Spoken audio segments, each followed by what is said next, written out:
Episode 41 of the Geek Week in Review, and Sorrell is back.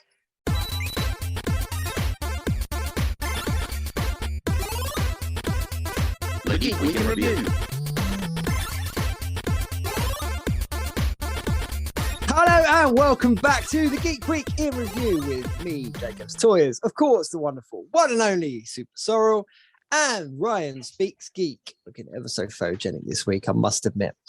If you are watching us on YouTube, then please do continue to like, share, subscribe, all of those things. And if you listen on podcast, then please continue to download, share, and subscribe to the podcast channel. Check the description of the video below. And if you don't follow these guys already, then make sure you give them a follow. And if you are on Facebook or Instagram, then don't forget to give the Geek Week in Review a follow on those platforms as well. So as I said in the short introduction, Sorrell is back from a galaxy far, far away. And MGM Studios. Yeah. It is absolutely fantastic to have you back. It's been, I must admit, it's been actually really enjoyable, like following your adventures, shall I say. I really thought you were going to say it's been really enjoyable you not being here. I really thought you were going to be savage. I was almost to do a spit take with my drink. They were like, "Is Jake that savage?" No, you know, it was really great when you weren't here. You know what? It was fun being me and Ryan again, because obviously we go back like many years, so it was nice to be able to just chew the fat with Ryan. But it was really enjoyable watching your journey. And I know that we said ahead of you going, we were going to do clips and get you in and everything like that. But you know, let's be honest, there was so much going on. It wasn't going to happen. I did feel like a bit like on Bullseye though, because it was like me and Jake were talking about what's happening in like the UK. It's like, here's go to Sorrell and be like, oh, let's have a look at what you could have won. It's like him in Galaxy's Edge, like. Mate, I got to Galaxy's Edge and I literally thought to myself, like, oh, I'll see what I can like film and send over and stuff. And I was just so overwhelmed by it. And I know we're going to talk about it later on in the show, but I was so overwhelmed by what they've built there. It is insane. I am not afraid to cry. I was a grown man that had a tear in my eye when I entered that world and saw, like, when you enter the world and then you hear this voice, as you go through the thing, and there's at 8 o'clock in the morning, they play a voiceover of Yoda and Obi-Wan Kenobi, and I walked through and it literally went, "You've just taken your first steps into a wider world." And I'm like, oh, that's so cinematic. And then you turn the corner, there's the Rise and Resistance ride. Everyone's running to it. And I said to myself, no, I'm not going to run to that, because obviously I'm quite lucky. I can get the disabled passes and get on that later. So I said to myself, no, I'm going to go find something to do that's quiet and dead, and I'm going to do some filming. And we went to the entire market area, and it was just dead. And this girl come running up to me in this orange jumper, who I recognized straight away from the clip that Disney sent me, that little thing I put on my channel. The Resistance are here. We need to find somewhere, like a new base. I'm like, oh my God, this is like role play. This is so weird. like a live action Dungeons and Dragons game. Incredible. Oh, so cool though. They drag you into that story and you don't leave the entire time you're there. And there's like, you can do like all the stuff in the parks, but then there's also there's the app on your phone, which is called the Data Pad, which can translate from Arabic to English, so you can see what's going on. But then you can hack things. You can hack the droids. You can hack all the rides and stuff. It's so insane, like how in depth they've built it. That is cool. That is cool. It's such a fun time.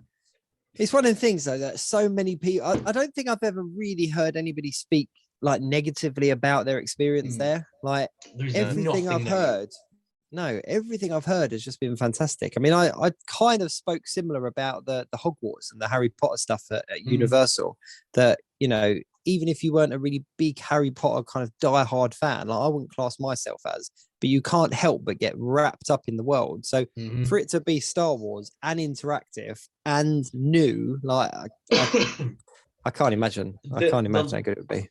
The lightsaber, when you build your saber, if anyone's seen that video on my channel, the people who do the narration have got that timing so down to a T. Like the guy says, it all comes down to this. And you like the music changes and he holds up a kyber crystal, like, this kyber crystal is green. And he holds it, like, waves it across the sky. The whole lighting changes as he waves it. Like, this is the lightsaber of Yoda. It's Luke Skywalker, and you can't help but feel drawn into the entire storyline. Like, you turn to like a little child again. And then you end up building one of these, and you're like, this is amazing. That is cool. Until somebody goes $240, please, like, huh? You should have gone for a Yaddle-sized one. They're half the price. Mate, What made you? Solid metal. There's not a piece of plastic among it. It is solid metal. That is amazing. Good. What made you? What was the color picks? What was the behind the color picks? So mine is built on the basis of the Old Republic, so the High Republic era. So it's all the sort of orangey, chrome-looking appearance that you look. Cal Kestis kind of goes for in the game. If you play the game with Cal Kestis, it's very much the same. I went for that kind of a build, and then obviously I wanted the orange lightsaber at the end. But in the storyline, there isn't any orange lightsabers. Orange and white don't exist in their sort of world. Right. You must discover those on further adventures. Apparently, I already had mine. Because I was wearing it around my neck. I put a thing on Instagram, and the sort of said to me, "Goes, would you mind not using that until the end of today's experience, as it's not one of one of the colors we offer?" And I was like, "Oh, okay." I was a bit bummed out. And then the guy went, "But last time we used a yellow crystal in this building, we blew a new skyline." And he showed this like hole in the roof. He built it into his entire story pitch. I was like, right, I'm on board now. Like if you're going to go out your way to make a story about it, yeah, I'm in. So, but yeah, it's such a cool. Like, there's no one else in the world that's got this saber. Like, you get given, you turn up and they give you just like a bunch of parts, and you're just told to build a saber from it. And they just show you what parts go together to make it. Basically, it's so cool. I promised my son that we'll do it when we go out there. He was like, "Oh yeah." I was like, "As long as I can get, can you get a red one? Can you do a Sith lightsaber?" Yeah. You can do a Sith lightsaber. You can do any color from purple, green, blue, red, and black. Basically, you can do the black saber as well. Ooh. Yeah. I just said to him, I was like, as long as you're wearing. So yeah. I was like, as long as I can do a red one, and then as everybody lifts them up, I'll just light mine up and just start fighting. You imagine, like, come on, let's go.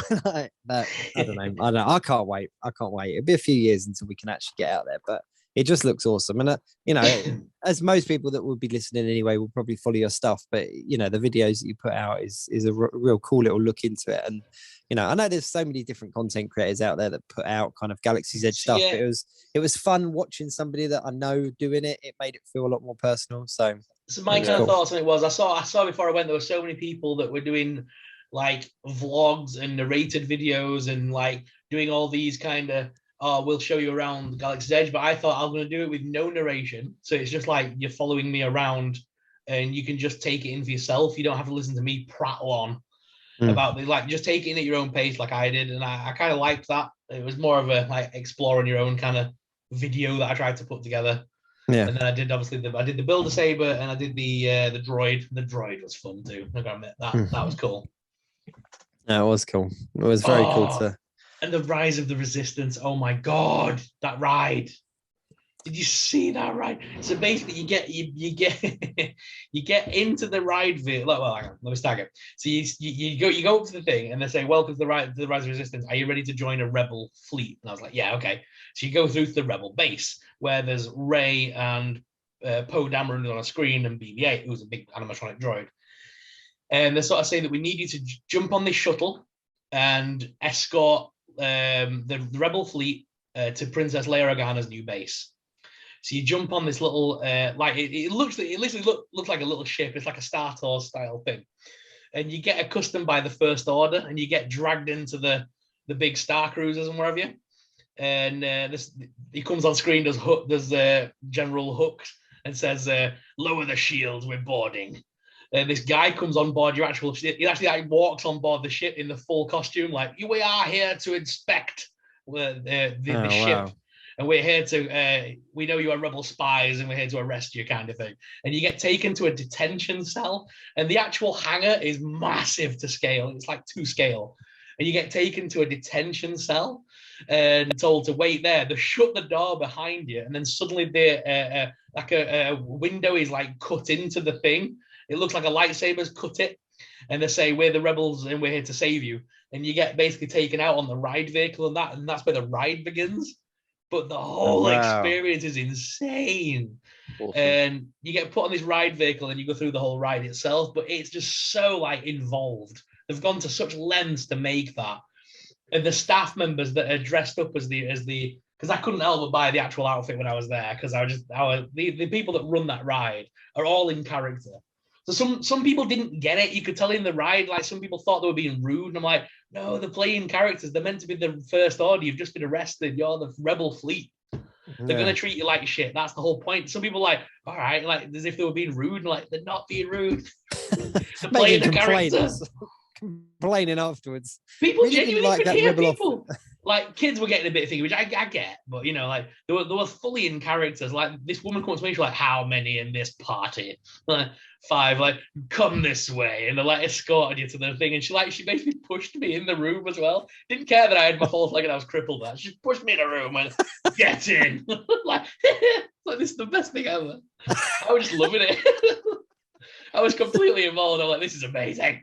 That's brilliant. That is just brilliant. like 6 stormtroopers just kicking the crap out of Ash on the floor, curled up, like tear in his face, blood everywhere. He was like, "This is fantastic. It's so real."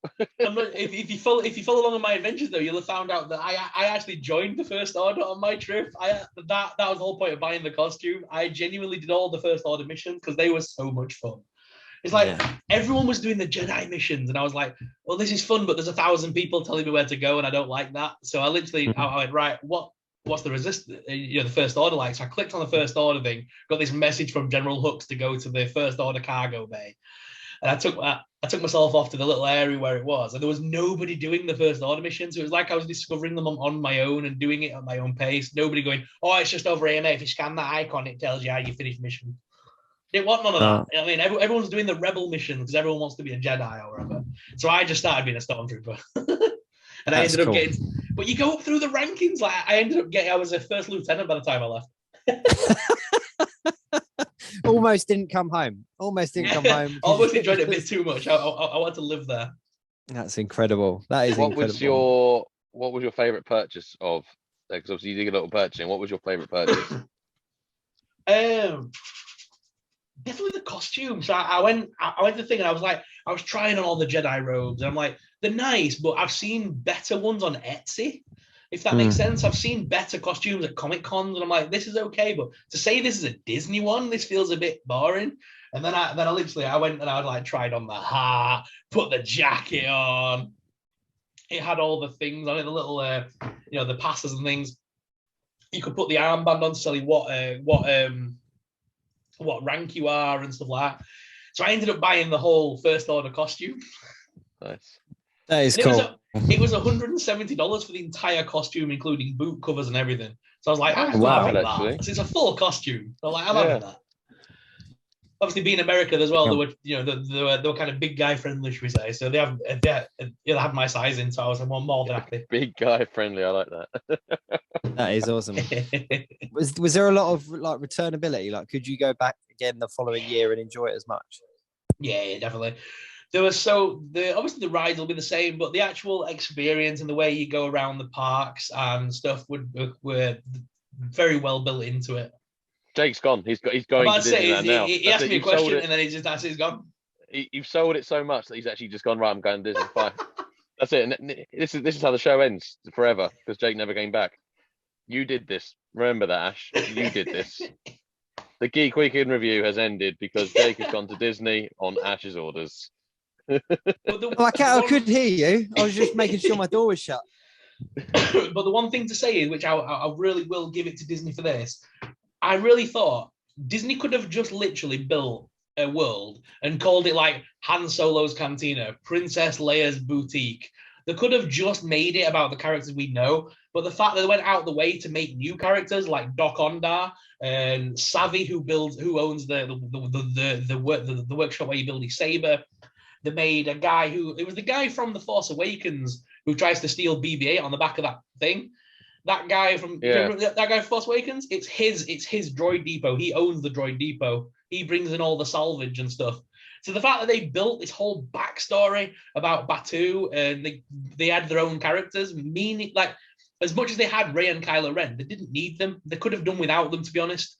they built their own storylines and built their own like thing about the world, which to me was like world building, which I like. So it didn't feel like they were trying to force anything. Everything felt like it belonged in the world of Star Wars. That's cool though.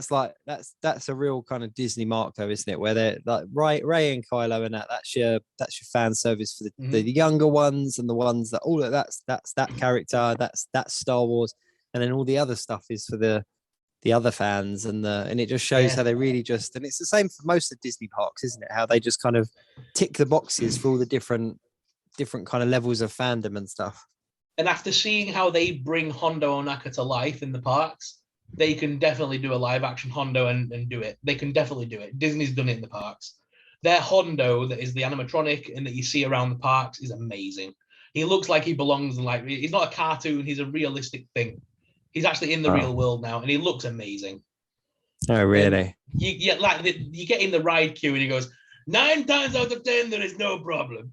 Problem. It's like, oh no. And it's just him and his droid arguing and stuff. And they're going, these people will be fine. It's okay. Chewie's waiting for you in the next room. And it just like the whole Hondo experience was amazing. His character is just it's dragged out of Clone Wars, but he's there in person. Like that is amazing. They've turned a cartoon into a real life animatronic, and it just looks like he belongs in the world.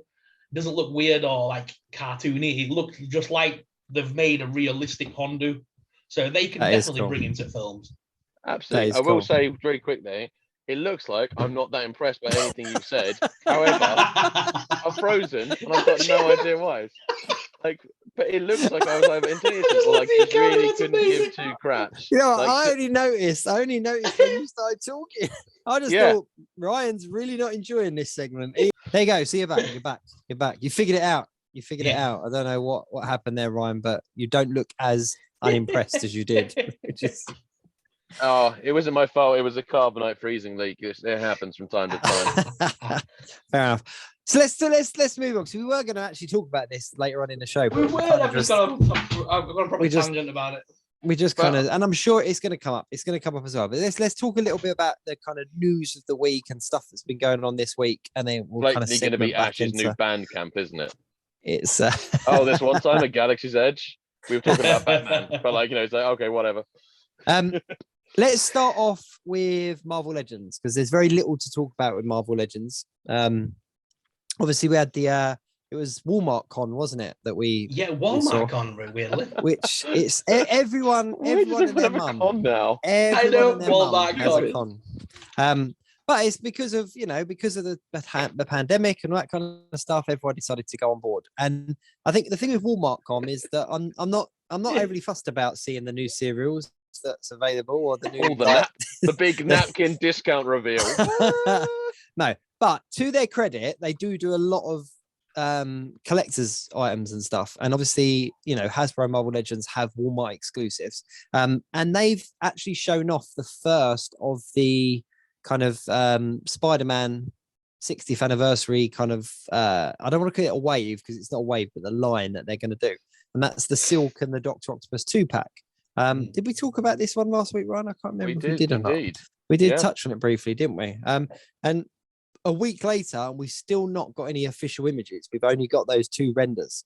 It has gone live, so it's on Amazon. It's on some of the retailers over here as well, and it's retailing at just above the £50 mark. I think it was about 52. I think, and it looks okay, but it's not out until October. So I'm been a bit hesitant because although I want the new Silk, I want Silk on that new body. I was a little bit disappointed that they kind of re-released 2 figures that we've already had. But with that said, that was the only kind of Marvel Legends reveal, shall we say. But I did actually do an interview for Behind the Toys with David Nakayama, and I'm sure you both watched it. I'm sure you both enjoyed it. The guy is absolutely fantastic to talk to. He's so passionate, and he's been around Marvel and whatnot for years and years and years. And without me pushing, because obviously my Behind the Toys style, I don't try to trip people up. I'm not kind of trying to get stuff out of them. It's literally just fan service, talking to these people about what they've brought to the particular kind of corner of the the industries and stuff. And I just asked him, if there was anything that he was working on, and he mentioned that he's just finished up with a project with Hasbro for the next bunch of Marvel Legends. So he's doing the next bunch of Marvel Legends, and he wasn't sure of how they were being released, whether it was a wave or whether it was 2 waves or whatever. But the one thing he did say that it was his favorite character that he had worked on, and once it becomes a thing, it might be his favorite thing to date, which got me really excited. Now, it doesn't sound like much, but when you're kind of a collector of Marvel Legends, for the person designing the box to kind of turn around and go, this could be my favorite one, you kind of go, oh. And me and him did talk after I closed the camera off, like we officially stopped. We did carry on talking about what he was working on, and he didn't tell me. I didn't push for him to tell me, and he said, I can't say too much because it will just give it away, and obviously I don't want to spoil it for you, but also I can't technically. And I was like, no, that's fine, that's not a problem. But I came away really excited about what was to come. I was excited to talk to him anyway, but that does kind of fill me with hope that the next wave of characters that he's working on, at least, are ones to get excited about. And yeah, that kind of did excite me. And his box artwork style is fantastic. Like, I absolutely love his artwork. So that was kind of, for me, that was a bit of a reveal, Marvel Legends wise, to know that there's something exciting coming. And it wasn't tied in necessarily to any of the projects that we already know about, like the Spider-Man stuff and all that stuff. It was something new altogether. So, yeah. One thing from Star Wars from this Walmart con that I was hoping Ryan might help me out with, because I know he's a bit more into the vintagey stuff than me, is the fact that we're getting this R2-D2 Star Wars Empire Strikes Back vintage collection figure, and it's part of the 96 or something. Is it the original 96 something? Oh, I didn't catch. Funny, I didn't catch the Walmart con. I was too busy at the Tesco thon. So I mean, I obviously, I picked up. I obviously went to the wrong supermarket chain, but everyone sort of mentions. Everyone sort of says the original 96, which is the original 90. Is that referring to? Yeah, that's the original lineup of figures. Yeah, Kenner wise. Okay, so it looks like that they're moving on to the later line of the figures now, because we're into like the R2-D2 and stuff, and they're saying that these are the later figures in the line. Is that right? So they're doing. Well, so are we talking about the vintage collection, or are we talking about the retro collection? The vintage collection. So they're on to the vintage collection. Case, Empire Strikes Back. That will be R2-D2 Center Scope. So you had R2-D2 Solid Dome, which was the A New Hope card, which is part of the first 12. R2-D2 Center Scope, which was the Empire Strikes Back card model, and then you had the more harder to get R2-D2 on Return of the Jedi card, which is the pop-up lightsaber, which is part of the last 17 figures. You also had a third one, which was the Builder Droid one, which came back with it was the only way to get a vintage R2-D2 with a third leg, was part of the 2 Droid Factory playsets that were produced both here by Palitoy and Kenner in the US. So wow, they're using. I just got to say that was like Sheldon level of knowledge there. R2-D2. Well, it's going to be like that was impressive, Brian. I'm impressed by that. And that was right off the top of my dome. He's bang on the money. So the one that released is the Center Scope R2-D2, and from the Empire Strikes Back line, and they're using the hashtag finish the 96. So I'm guessing they're helping us like complete the run of the original. Kenner's got like this, they've got this big thing at the moment that they want to basically make sure that they have an up-to-date sculpt for the 96. So they're actually getting pretty close to. I don't think there's only a handful left. I really don't think there's many now. I mean, they're gonna have to think about some clever engineering for some of it, because things like the pop-up lightsaber is going to be an interesting one, because I think they'll have to do it where it doesn't have the entire lightsaber in it. They'll have to do it with just the handle, maybe. Can't remember even if they've done it. I don't actually, might surprise a bit, I don't collect the vintage collection. I really do stick to sort of Kenner and vintage retro and stuff like that. And or I get the 5 points of articulation modern figures, because I think, like Rebels and Rogue One and stuff. So, but with the vintage collection, it's the card backs a lot of the time. They're really trying to replicate the original 96 Kenner card backs. I am predicting as well, when we get to the Return of the Jedi anniversary times, we're going to see some Revenge of the Jedi cards, because there was a limited run of figures that still had the Revenge of the Jedi logo, which is obviously the original name for Return of the Jedi, but it didn't get changed until literally the last minute, because George Lucas decided that Revenge was not a Jedi concept. So that's going to be really interesting, but I think that's going to be coming. But that's cool that they're so is it going to be an exclusive, did you say? Yeah, it's a Walmart exclusive, sadly, which not a lot of people are happy about. That's a bit of a Walmart D can't- move. If you're trying to do the 96 and you make an exclusive, that's a D bag move. But see, Hasbro do this with their, because obviously they've got Target, they've got Walgreens, they've got Walmart that all have exclusives, and they did used to have Toys R Us. And we're very lucky over here in the UK because none of those kind of titles affect us.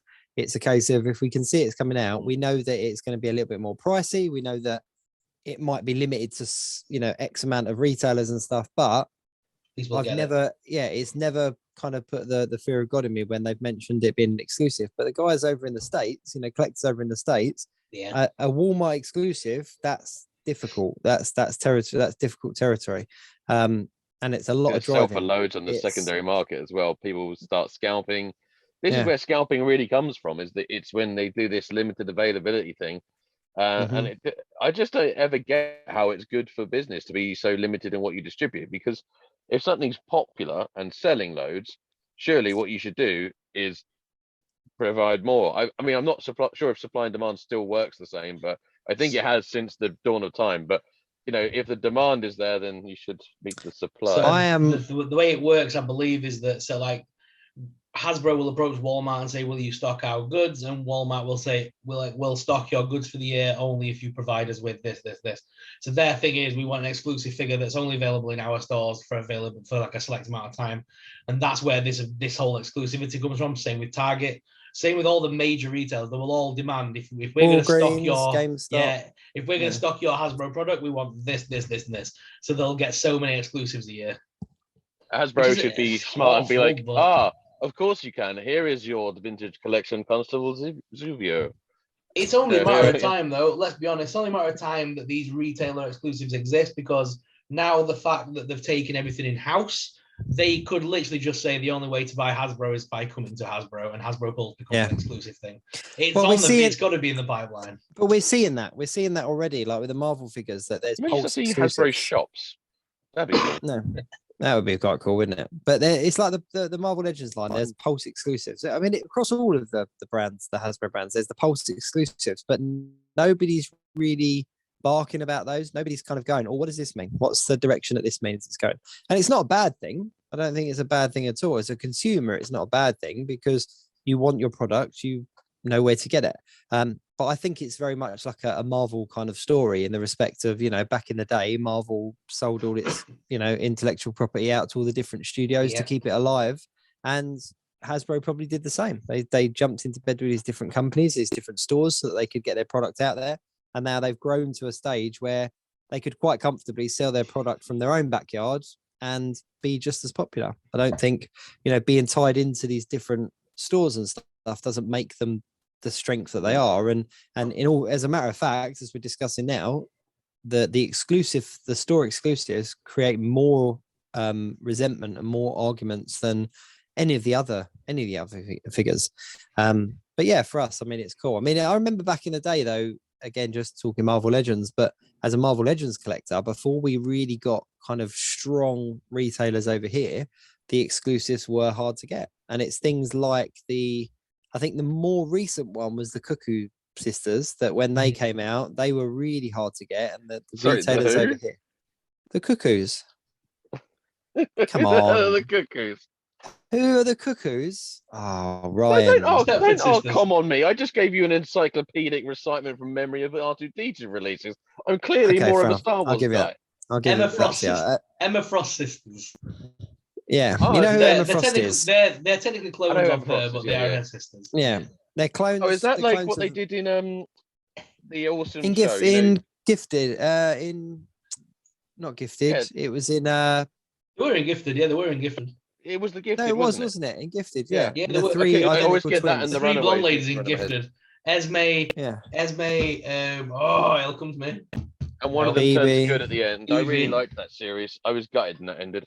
I want that back. Basically, in the comic book, they're a clone of Emma Frost, and there was 5 of them originally. 2 of them died, and then there was 3. And then they originally all looked the same, but then the 3 remaining ones kind of went down the path of dyeing their hair and having different styles. So they then became kind of 3 different It's just looking characters. It's the name of the Cuckoos. That's the one thing threw me off. Oh, I know those characters. I just never knew them as the Cuckoos. But that figure, to put it into perspective, that figure was not 6-inch because it was obviously a teenage girl. So it was the size of a teenage girl in comparison to a 6-inch figure. It was essentially a teenage girl, schoolgirl. So she had the plaid skirt, the blazer, and she came with 3 heads so that you could have the 3 different versions. So you could be whichever sister you wanted. But because of the nature of who it was, you had to have at least 3. I've got all 5. I'm not that's just me. But you had to have at least 3 because it was the 3 Cuckoo Sisters that still survive in Cuckoo Sisters. But if you were going to be a completionist, you needed to have 5 because there was 5 of them. But they weren't anything special. They didn't come with anything unique. There wasn't even, they weren't anything even to write home about necessarily, but they were the Cuckoos. So it's kind of like, well, if you're an X-Men fan, you need to have them. But I think they were a Walgreens exclusive. Walgreens, yeah. Yeah. And it was just before we got really good at getting them over here. So getting hold of them was really quite difficult. Don't even get me started on the Fantastic Four. I went for 3 of them, and I went for the alternate Emma Frost head with the short bob cut on all 3. Yeah, to make them look like Emma. So I went for that view. I've got see that's a good look. I've got all 3. I've got 3 blondes, and then I've got 1 black and 1 red. So yeah, they're there. They're there over there behind my magic and behind my Emma Frost. But I'm really pleased to have them. But the Fantastic Four, the Walgreens Fantastic Four, are still.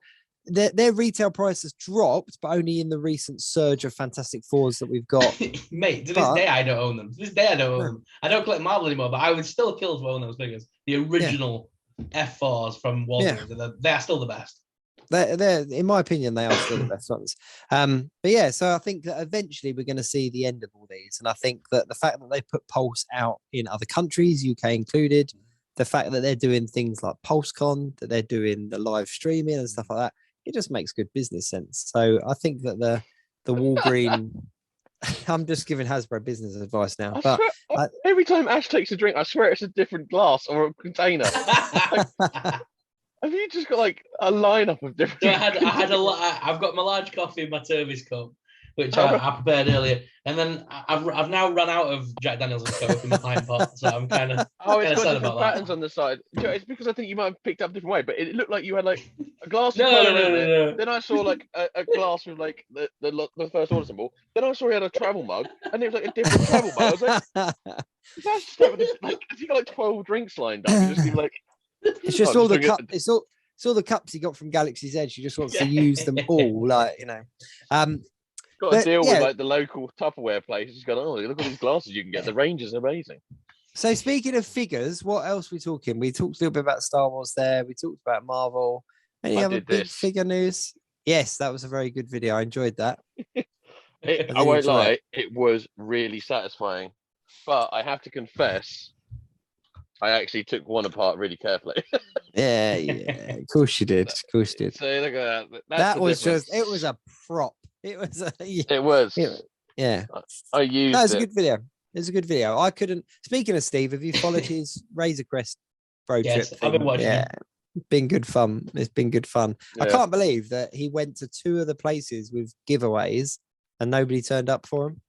Like he got to the third place and somebody got the 3 giveaways from the previous 2 as well.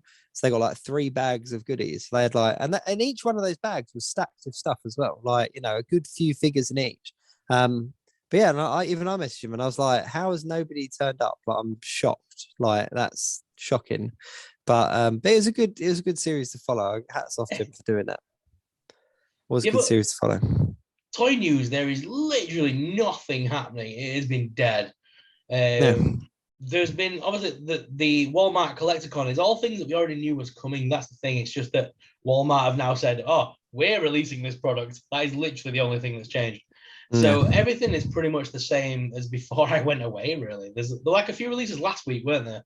that you guys have talked about already. But Yeah, that was about it. Just the Power Ranger ones. There was a very limited thing, but the Lord Draken helmet, which The Lord looks Draken helmet. Yeah, I can't wait for that. Yeah. That. And it feels to me that the Power Ranger line's kind of getting a little bit desperate for itself now as well. The fact that they made a big deal out of a yellow and red like body swap 2-pack like that to me was from the comics, isn't it? It is. About to say it's a big deal to the comics fans. The bear in mind, Power Rangers have only ever dealt with Mighty Morphin and then a few of the other lines. They've never delved into the Boom comics, which is where a lot of fans got back on board with Power Rangers. So I think the fact that they've done the Turtles crossover, which was quite big at the time, and now that they're moving into the other Boom comic stuff with Lord Draken and things, I think if they stick with that, they could do well for themselves. If they keep banging on about, we're going to release this villain from the Power Rangers and this villain from the Power Rangers, it'll get very boring, very stagnated, and people will tune out. I just thought that it was a bit of a bizarre, like there's more in the comics that I think they could have gone with to make a bigger deal than that one.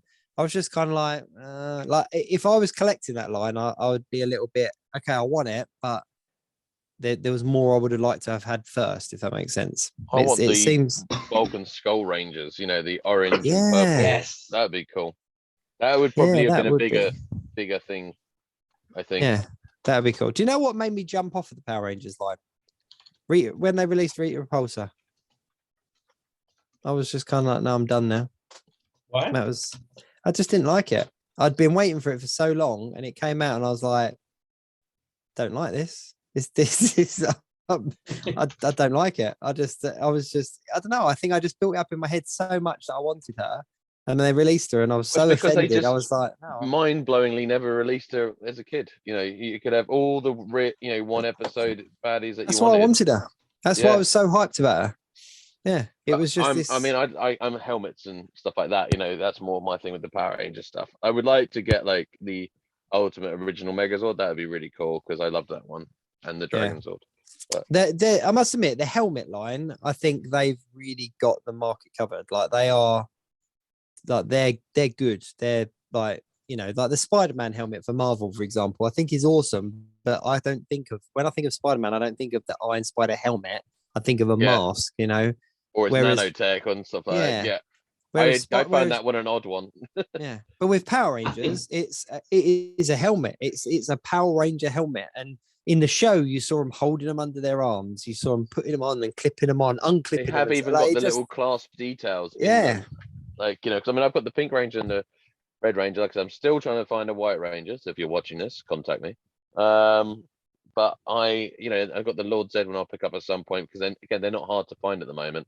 The Lord Zed ones. They look awesome. I really do want it, but just when it's not got as much following, I think it was sensible maybe to not just do another Ranger straight away, to put something in to sort of break up a bit because it's a really unusual thing. And who would have thought you'd get a Lord Zed helmet? But you do need to do another one. There is a guy who's literally on TikTok who calls himself TikTok Lord Zed, and he's basically become a millionaire overnight. He's got so many followers. He just basically sits there in his chair with the Lord Zed helmet on, just shouting at other cosplayers that are dressed as Power Rangers in the mask. Brilliant. And he's made so much money. It's like that is just the most simple genius idea I've ever heard. Yeah, nice. That's awesome. That is very awesome. But I think the Power Rangers line is about to get a massive resurgence because they must be literally about to start the movie line of stuff. The movie line of products has got to be coming now.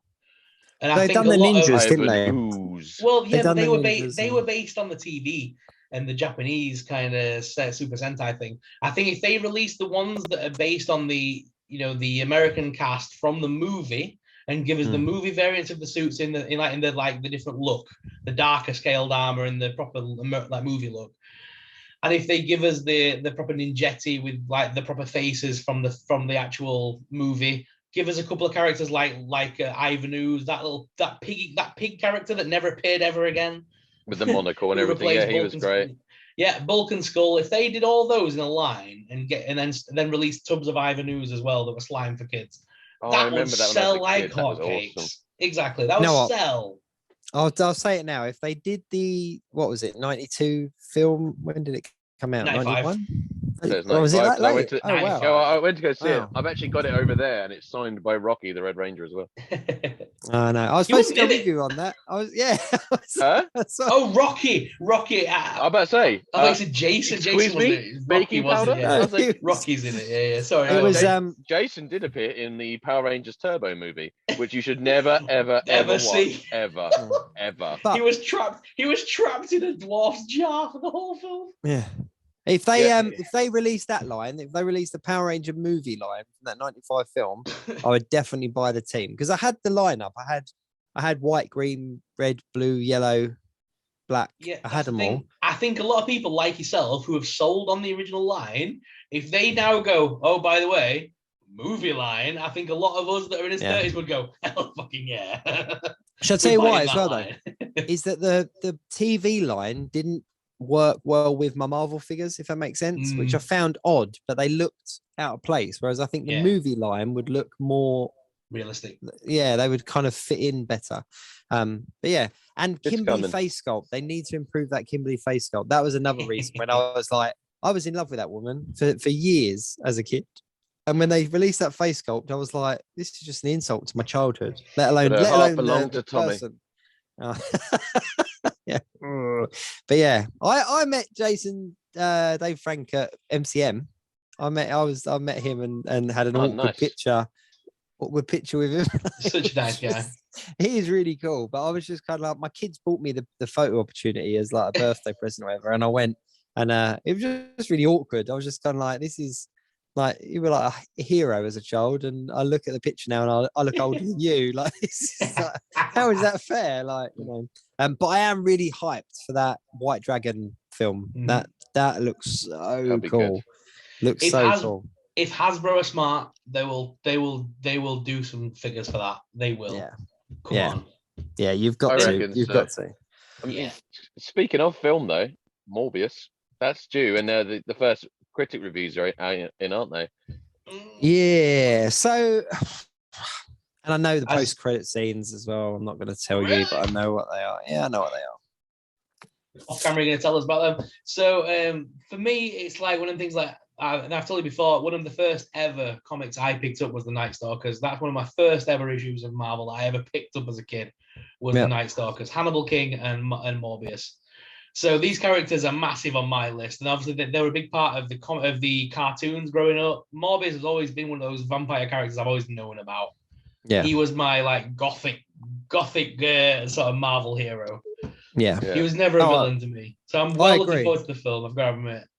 I agree. And the thing for me as well is that Morbius as a character for me was like a real transition period for me, because as a kid I was into the comic books and I was into the superheroes and that kind of stuff, and then, you know, in my teens, I was kind of like, oh, you know, bit gothy and stuff, and massively into Lost Boys. Lost Boys was like my go-to film. And I was like, vampires are cool. I want to be vampires. And then I was playing the vampire game on the PC and stuff like that.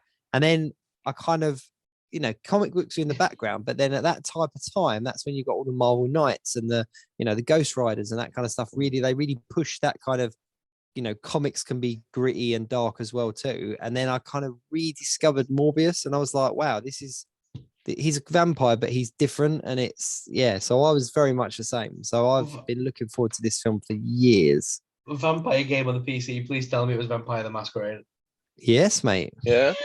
Such a great game. Such a great game. Hands down, still one of the best games I've ever played. I've just worked out how to play retro games on my laptop, and now that's going on the list of ones I'm going to have to try and Vampire the Masquerade. Here's a pop quiz for you though. Did you ever play the sequel game? Which was a sequel? It was like Vampire something. It was like the same thing, but it was like a follow-up game, and it was rubbish. So I remember Vampire. Maybe that's why I've never heard of it. I remember Vampire the Masquerade Bloodlines, which was the one that was like the proper 3D in-depth city, and you moved to different locations and all that jazz. Then there was the one that was, I think it was more like a top-down scroller kind of crap game, and I didn't play that one. No, Vampire the Masquerade. I'll Google it and I'll tell you outside. Yeah. But yeah, did you ever play it online as well? It was at the time No, when see, I never played the online one, but I played Bloodlines. Which, if I remember rightly, the one thing that I remember about the game is that it had this character in it who was basically like it was like Harley Quinn. She was a woman that had two sides, and the story ended up being proper in depth. And I'm like, this is a bit too much for my adolescent mind. But, yeah, I like the way that the story went. Like you could really go down that I'm going to be good or I'm going to be bad. Yeah. You had karma points, didn't you, and all that kind of stuff. Morality it was basically the tabletop game, but in a video game. It was the tabletop game, basically. It's like, if you were bad, you were bad. If you started killing randoms and in front of people, you broke the masquerade and all that stuff. Yeah, that was so cool. It was brilliant. I'm gonna become a vampire and become transparent now, so I'm back in. I would love a reboot of that game. That'd be incredible. But yeah, I am looking forward to Morbius. I don't know. I mean, okay, so we had the fan screening here in the UK anyway, and I know they did them elsewhere, and a lot of the online feedback has come back relatively negative. But so did Venom 2, and then I enjoyed Venom 2 for what it was. I recently watched it on the plane to America again, to be honest, and I enjoyed it a second time around. It's a cheese fest, but it's fun. I mean, I don't know how to really put it. I think the problem we've got nowadays is because Marvel Studios is so big and so powerful, and they do such good content with their TV shows and their films. Anything that's Marvel related that's out from another studio seems to get a bad rap. Do you know what I mean? It seems to, with the exception of the Netflix shows, I can't remember the last thing that came out for Marvel under a different studio that everyone was like, wow, this is how Marvel should be. This is it. There's always critique. And I don't think that the two are necessarily linked, but I think there's an element there that because it's not part of the biggest picture, it gets critiqued. And I think the same happened sort of for Venom. The same it's happening for Morbius. But I'm looking forward to it personally. I'm really excited for it. In regards to sort of, because like everyone's talking about which universe does it belong in. Everyone's talking about that online, and people have said that it's because the directors officially said it's in the Venom universe, which isn't Tom Holland's universe, as we know, because we saw from the post-credit scene he's not from that universe. So do we reckon Andrew Garfield's going to cross over with these people at some point? Do you think it's going to be his universe? Well, it's hard. He's the only one that's never faced Venom. He's the only one that's never faced Venom. So do you think Sony are trying to bring back Andrew Garfield, give him his kind of spider dues that he missed, and then also include him in the wider? Because Tobey Maguire's too old. Let's be honest. I don't think they're going to. I don't think we're going to get Andrew Garfield back. You don't think? No, he said openly on an interview, but he feels he's too old for the role, and it took him a lot of effort to kind of get into shape for the role as well, because he's over 30 now. Do you know what I mean? He's past that kind of age where I think it'd be incredible. But Can you stop saying that? Because I'm only 32 and I'm just past 30. And I don't want to think that I'm not in shape to play Spider-Man. Don't say this to me. Sorry, I'm sorry to be the one to break this to you, but I'm the next Spider-Man. No, I think honestly, and I'll say this now on record, but I don't want them to bring Andrew Garfield back. Not because I didn't enjoy him. I think he was incredible in No Way Home. He was my favorite Spider-Man going into No Way Home. He was my favorite Spider-Man coming out of No Way Home. But nice wrap up there. They brought him and Tobey Maguire back perfectly. I don't want them to risk it anymore. I don't want them to. If they did, I would enjoy the content, but I'm happy for them to leave it. We got him back.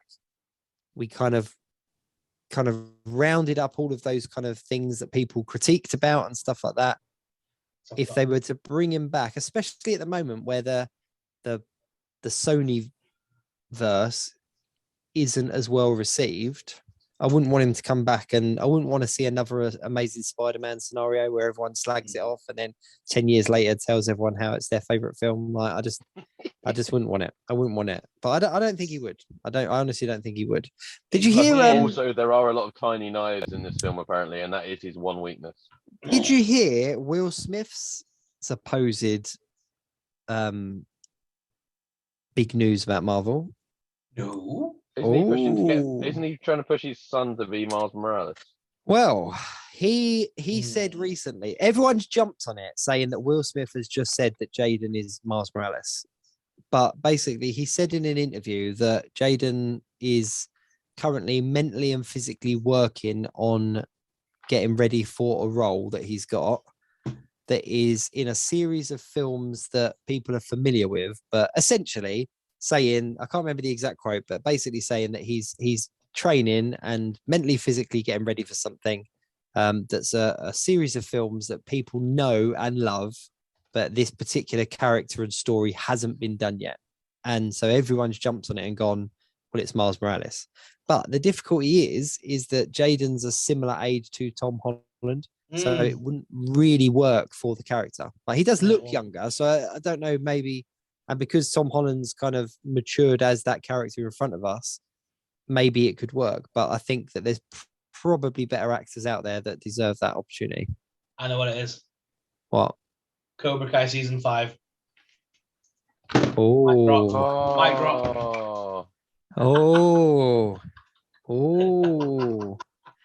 That'd be good, wouldn't it? Coming in as... It's the wrong thing.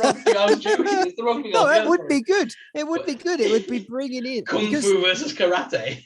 No, but do you know that Will Smith was a massive pioneer behind that remake? Yeah, he was. Yeah, so that'd be quite cool to bring in the multiverse of Karate Kid into the new Cobra Kai. But no, he's been saying that. So I don't know whether there's, I don't know how much truth there is in that rumor. But I actually think you could be maybe going like, because DC are doing a lot with their sidekick characters now, right? So you could be going down the Robin route, because what was the name? The kid's name? Was it this? It came Signal. It's not Robin, but like Batman's new suit, was it Signal? The sidekick. Yeah, I'm not 100% up on my DC, but because you had like Signal, and then you had like Blue Jay. Like, there's some really cool DC things, and DC do seem to be exploring like Batman's partners now and moving away from just the obvious of, oh, it's Batman and Robin or so I mean, that could be really cool. The other thing is, maybe if it is Miles Morales, maybe they're exploring it as a series for Disney Plus, or or Sony are trying to do a series to rival Disney Plus, or something like that, because it could be a different verse.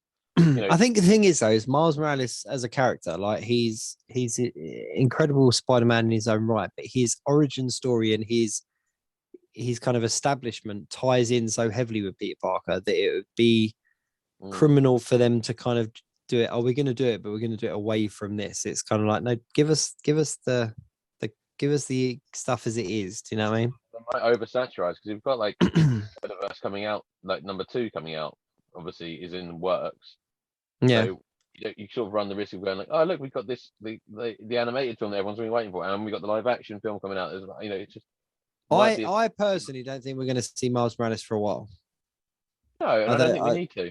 No, I don't think we need to. I think that it's the kind of thing that he is so popular. He is so kind of much of a fan favorite at the moment that they could literally wait 10 years before they introduce Miles Morales, and it would still be incredible. Like, it would be as incredible as it would be today.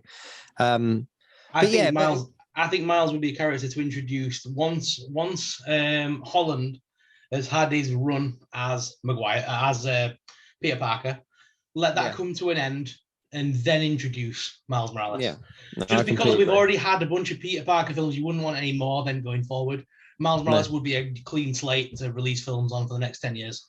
I do have a feeling that Tom Holland Spider-Man will appear in Into the Spider-Verse, though. Oh, definitely. Yeah, I think that's a fair point. But sort of bringing it back to Morbius, the essentially the fan kind of screening, the reactions have been negative, but it's just all your typical kind of things, too much CGI, the story's a bit choppy, like we're not sure who this is and who that is, and but I disagree. I think about Doctor Strange. Yeah, exactly. I just think it's a case of, we're getting content that is of characters that we've never had a Morbius film before. I'm 100% down for it. I'm looking forward to seeing how it fits into the wider universe and the wider network, etc. Speaking of which, Moon Knight is obviously very close now to being launched. It comes out on the 30th. Yeah, the 30th. Is this Wednesday? This week. What? Oh my gosh. Okay, my week has just got better. I thought it was the following week. I did not realize we were that far into the month. But yeah, so that comes out. Now, naturally, 2 episodes were already shown at the fan screening. So they showed 2 episodes. I'm calling it now, right? I honestly think we might see Black Knight and or Blade show up in the post-credit or something like that. Reason being is that they're all part of the Midnight Suns, but Moon Knight is also taking place very much in London. There's lots of clips of it in London and stuff. So there are elements of it taking place in London. And for anybody that did watch the Eternals and, did stick through it, I like the Eternals. I liked it for what it was.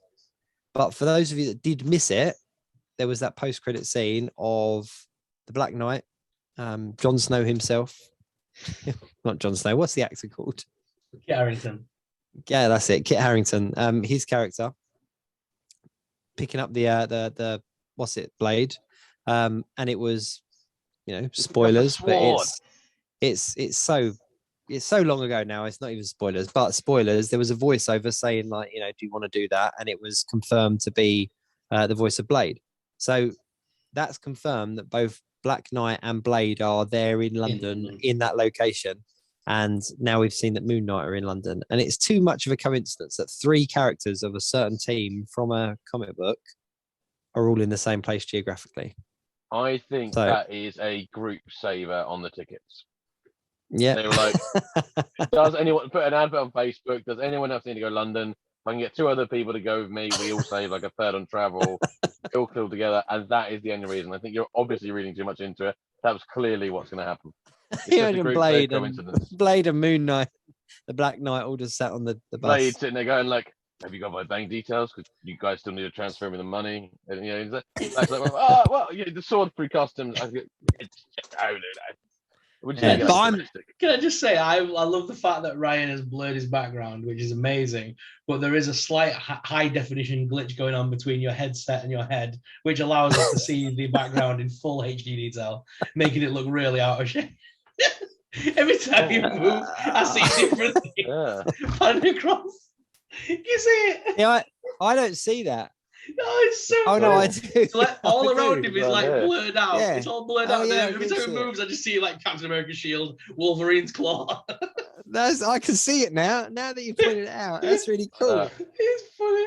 Sorry, I had to point it out. I love it. See where else I can get in the thing, like Force Hammer. So what are we thinking with Moon Knight though? Are you tuning in on Wednesday to watch? Yeah. I'll be watching, definitely. I'm out Wednesday, so I have to go Thursday. So you're gonna watch it. But by the time we get to next week's show, we would have all seen it. 100%. To talk about. It's just gonna be one of those things. It's gonna be annoying. Like I know that I'm going to see a spoiler for it without even doing anything remotely in the way of it would show spoilers, but it will be spoiled. But the thing is, because I know so little about Moon Knight, it will be all right. I'm not as upset about it. But I don't think you will. I'm getting up to. You say that, but just opening an internet browser, something comes up normally.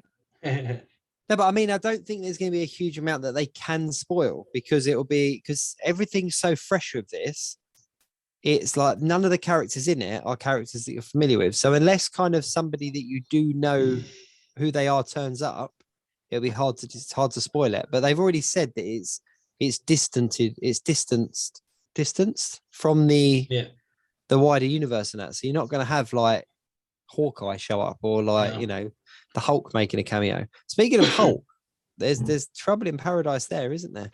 With the TV show, they've been saying that it's not. I can't remember who it was that said it. It might have been the director or the writer, but they're not sure that it's becoming the show that they want it to become.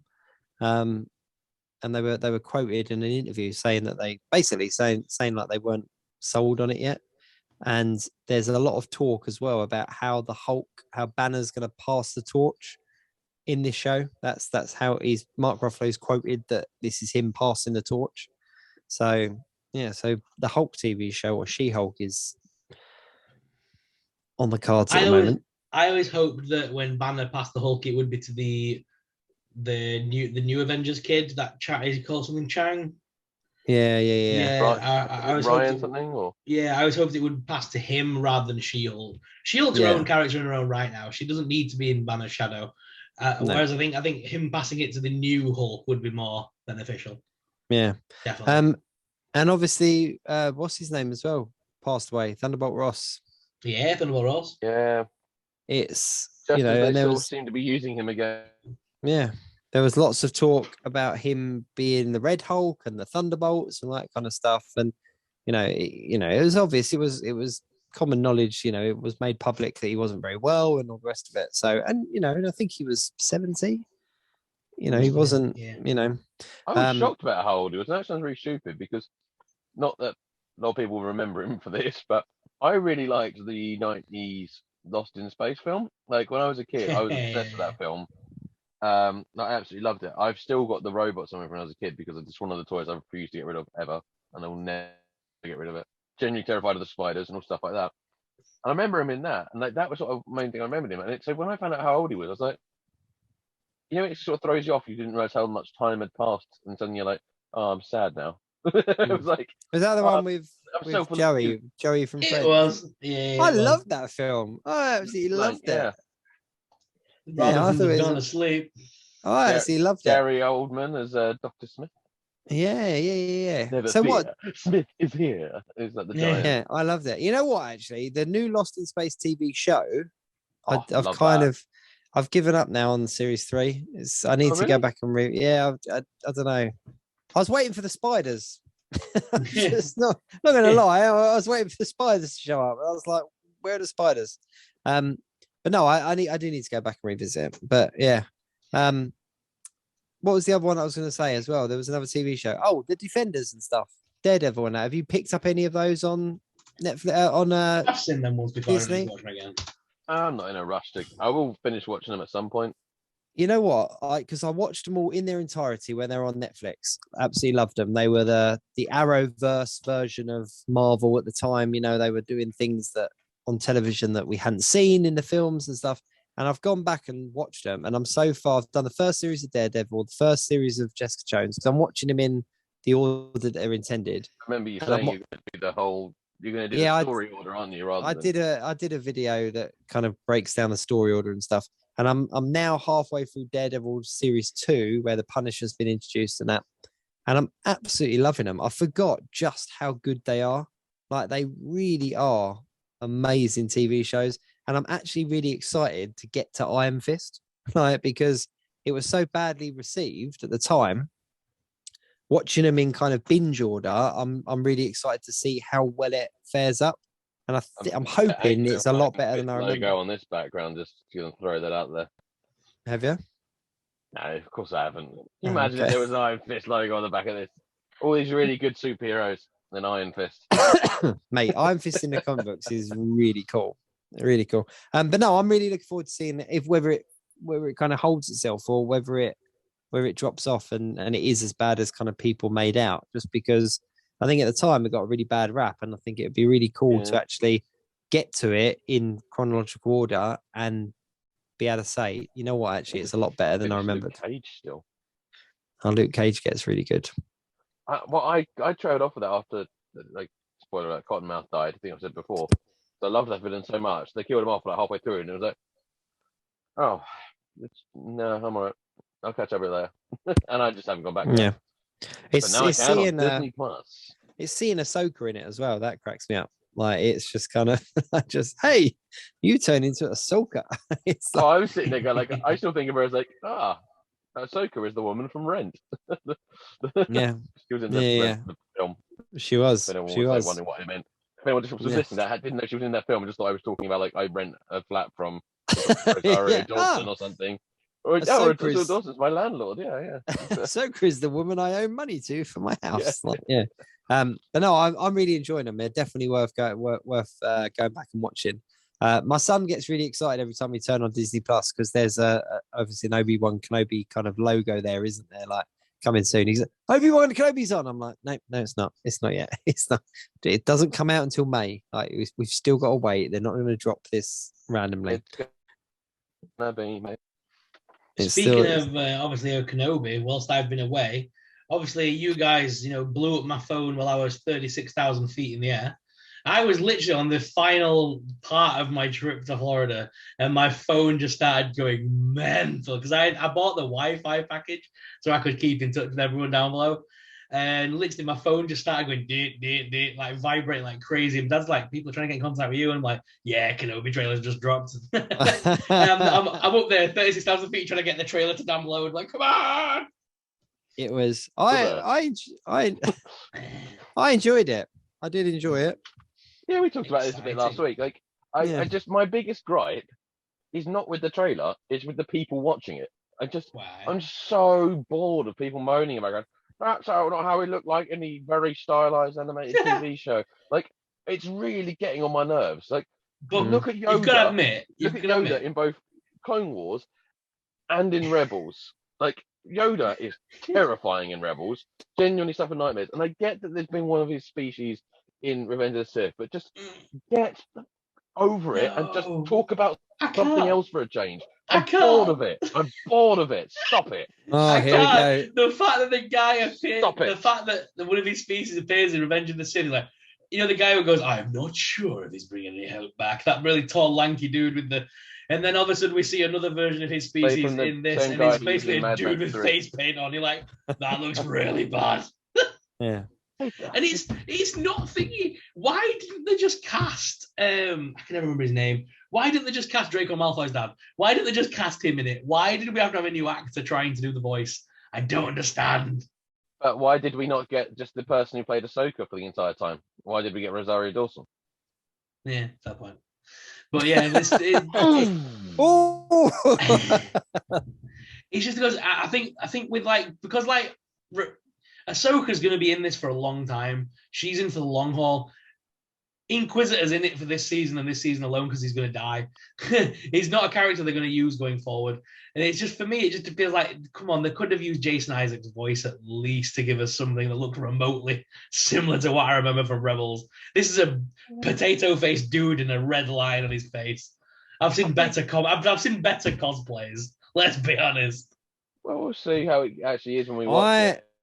My personal opinion, all the cool things about it is everyone just needs to stop talking about that bit and maybe talk about something else for a change. It's just boring now. I think that we're all gonna kind of be pleasantly surprised. I think that he's gonna come out of it being one of these ones where everyone's like, "Oh, it kind of really worked." Because I do remember people as well when Ahsoka first came up and people complained when even just in Boba Fett when Cad Bane first came on and people were complaining about how he looked, but then by the end of the next episode, everyone was like, wow, that's Cad Bane. Like, do you know what I mean? Yeah, I think I don't know. That still went on for a long time, annoyingly. Again, yeah. But I think I love Star Wars so much, but I cannot stand most of the fandom. Yeah, it's like I've got a feeling most people will forget by the time the thing launches, especially because I've got a feeling that the second sister will be in it, and they've just not shown it yet. I think Sarah Michelle Gellar's going to be in it. I think she'll be in it in costume. She's still able to do it, so I've got a feeling she could be in this at some point, whether it's not in this season or a future season going forward. I've got a feeling they'll introduce her in this as maybe the post cameo thing. You'll hear her voice and maybe see her stood at the side of the fifth brother, because fifth brother can't die in this, and neither can Grand Inquisitor. But going forward, Grand Inquisitor doesn't survive past season 1 of Rebels, so this means that this program is set prior to Rebels starting. So the only Inquisitors out there are there's 5 of them at this point. So we have Grand Inquisitor, we have the second sister, the fifth brother, we have the one that's chasing Cal Kestis, and then there's 2. That's what I'm saying. Yes, there's 2 of them. Then there's the big yellow one. That secondary one that's in the game, the big yellow creature one. That is the newest of the Inquisitors. That is the 5 at that point in the timeline. Is she like the 5th sister then, or something? Or? Yeah. So then the newest character, who is the Padawan, who becomes the 7th sister. She's the 6th of the Inquisitor line. They do the numbering very weird, and she's the 6th of the line. And then there's more going forward. But yeah, because I think there's 10 in all, if I remember rightly. There's 10. But yeah, there's only 5 at this point in the timeline. That's pretty cool. Because everyone's saying like maybe Cal Kestis will show up in this, and he can't. He can't actually show up at this point because he would have to be. He didn't show himself as a Jedi until the game starts, and the woman who plays the Inquisitor that chases him comes after the Grand Inquisitor dies. Yeah, and the other thing is, I think if he did appear, it would just be like I said, Cerebro type thing where Obi-Wan reaches through the Force or something like that. And I still think, I think if we're going to see a cameo from anyone, it would be Liam Neeson. No, see, I think it's going to be Ezra. Yoda. I think we're going to see Ezra. I don't, Ezra, because I think the timing is wrong. I don't know. I just think, but I think maybe at the end of it there'll be like a time jump or something like that. It won't necessarily that because we know that's the next kind of property that they're going to get that they're working on, and they've announced that they've cast, it's for the actors series, and stuff. Hayden Christensen is reprising his role as Anakin / Darth Vader in the Ahsoka series, isn't it? Yeah, it's very weird how they've placed this timeline with all the characters, because like Ahsoka could be in it, but Ahsoka wouldn't know that Darth Vader is Anakin at this point because she doesn't find that out until Rebels. Darth Vader doesn't know of Ahsoka's existence until Rebels. So there's a lot of these like little nuances that they have to get right if they're gonna fill it full of cameos. So I don't personally think it's gonna be full of cameos. I think they're pulling on characters that they know, like Grand Inquisitor, who isn't gonna survive going forward, so they can kind of do something with him and then kill him off. Or he's gonna get killed off in Rebels anyway.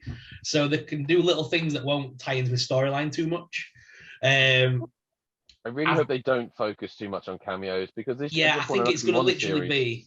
No, but that's why my argument is I think it'd be someone like Ezra, because I don't think it'll be a cameo like we got the Mandalorian Boba Fett or Boba Fett in Mandalorian, but I think it will be more a case of a way of tying into. So there'll be some kind of time jump. The greater universe. Yeah, the story will kind of conclude, because obviously by the time this series finishes, there's not going to be a conclusive end because we know what then happens afterwards. So the story essentially needs to bridge this time to this time, because there can't be a big cliffhanger. There can't be a big big reveal or a big what if, because we know what happens next. So the only way they could leave us on kind of a cliffhanger or something like that is by a time jump. So it'll be maybe something, I don't know, just for argument's sake, it will be this box that Obi-Wan Kenobi comes across at some point, and it's something to do with the story or whatever, and then that goes into somebody's hands at some point in a story, and then the big kind of reveal at the end is a time jump, and it shows that character that he gave the box to then talking to another character, and he passes it the box, and the person he's passing it to is Ezra or someone like that, so that it kind of links it in, but in a really kind of sideways way that doesn't actually jar with any other timelines or anything like that. That would be my assumption, just because I was trying to think what the big reveal could be, the big kind of cliffhanger, the big talking point once this series is finished. What is going to be the thing that everyone goes, that was the Luke Skywalker moment, and they can't really, because we know the story from here on out. It could just be that they just the talking might just be that it was really good. It could be, but that's not how it works. It's not how Hollywood works. It's not how it works. They're not gonna bring back Anakin, Obi-Wan. They're not gonna put this much to not have something that makes people go, oh, that's and tie it into something else. It would be tied into everything else. Yeah, but they need something to forward. Yeah, to move the things forward. Because they need to sell. They need to sell merchandise. They need to sell stories. They need to sell so that it has to tie into something. But as you say, there's so many timelines. There's so many.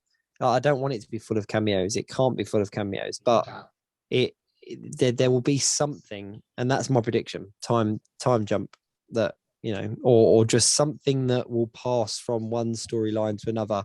That's completely irrelevant. Doesn't make a big difference. It's not like if they sent the box over here, then this couldn't have happened in A New Hope. It won't be anything like that. It will be something really minor that just ties the two characters together. Yeah, that'd be my prediction. The one thing for me is I'm thinking the character that could be in this as a young man that wouldn't necessarily have any form of detriment on the future could be Han Solo. A young Han Solo. Yeah. After the events of Solo, before New Hope, something that shows us where his character has gone from and to why he gets where he is. I've got a feeling we might see a young CGI'd Harrison Ford at some point, even if it's a cameo maybe. I think that could be the moment they use to propel things forward. Do you think they'd use CGI'd Han Solo, or do you reckon they'd just use Anton, whatever his name is? I'm not sure. That is the thing that I'm torn between, whether it's going to be, the guy from Solo, or whether they're going to use a CGI'd He did Harrison sign a Ford. contract for multiple appearances. He did. Thing is, if they use him, it'll be an amazing Spider-Man story again, because all of a sudden he's in it, and then everyone will go back and watch Solo and talk about how that was their favorite Star Wars film. And there'll be those of us that did enjoy it going, I got bored of defending that film. I love that film, but I got bored of defending it. Let's be honest, they're doing the Lando TV series, which is going to have, is it Donald Glover, is he called? It's called. It's going to have him in it. He's going to be Lando. They've already said that. He's going to be Lando. So it would make sense to bring back the original Solo actor that we've kind of forgotten about to the sideline at the moment. Maybe bring him back to the fans' thoughts, and then go, Lando's next, and that TV series could follow on this moment. But let's be honest, we all know there's going to be one of the 6 episodes that's just dedicated to the Mandalorian coming in and doing something. It's just going to have nothing to do with Mandalorian as a foundling or something. But that's the thing. That's the thing. In the trailer, people have already said that you can see it's a stretch. It is a proper stretch, but I can see it. There is somebody that has actually stopped it, and there is a moment where you can see the back of Boba Fett's head. Tamara Morrison, or at least it's Tamara Morrison. It's him. It might not necessarily be Boba Fett, but it's Tamara Morrison. He's in it. I actually thought that there could be a chance that Cody is with hunting Obi-Wan. Yeah. Like, he could be the reason the Inquisitors take Cody, because they're like, Cody knows Obi-Wan from the working together. So they would go, so you go, that would be cool. Never thought of a Jedi. Bring me his clone, sort of thing. Yeah. Didn't think of that. That is a cool twist. I tell you what would be really cool if you had a little Cody redemption, like Cody, and then like at last minute maybe sacrifices himself to save everyone. Like he has a bit of a moment where he takes control of the chip or something. I don't know. Could be cool, but I reckon. I think there's a good chance we'll see Cody here, because I mean, I think Cody's probably the most likely to be making an appearance. Yeah. Literally just a call back to Revenge of the Sith, where he just goes, "Gerald, your lightsaber," throws it up towards him. And that's his redemption moment, where he gives the lightsaber back so he can kill the Inquisitor or something. That's the redemption moment. My big question is Warwick Davis going to turn up? And if so, what is his character going to be? Warwick Davis? a rock that moves or something. I don't know. He's always... He's in most of the Star Wars. Maybe he could be a Jawa. Just anything, just like literally, just he's going to be in it somewhere. But yeah, like that. Yeah. Was there anything else massive this week? Is there anything else that's worth touching on? I would say that this Geek Week has been reviewed. Ryan, that's it.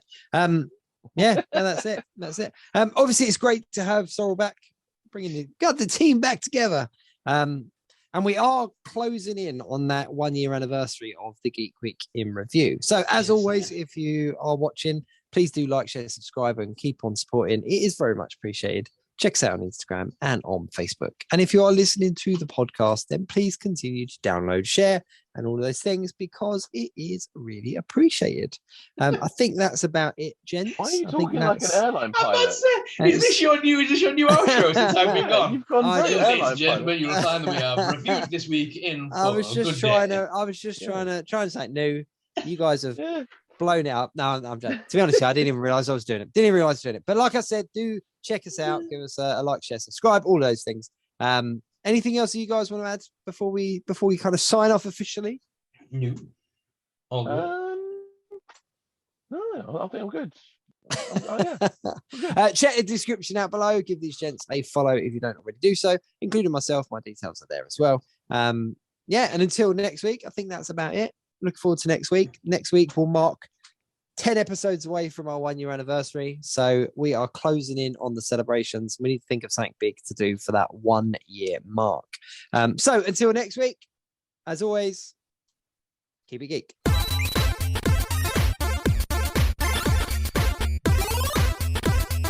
The Geek Week in Review.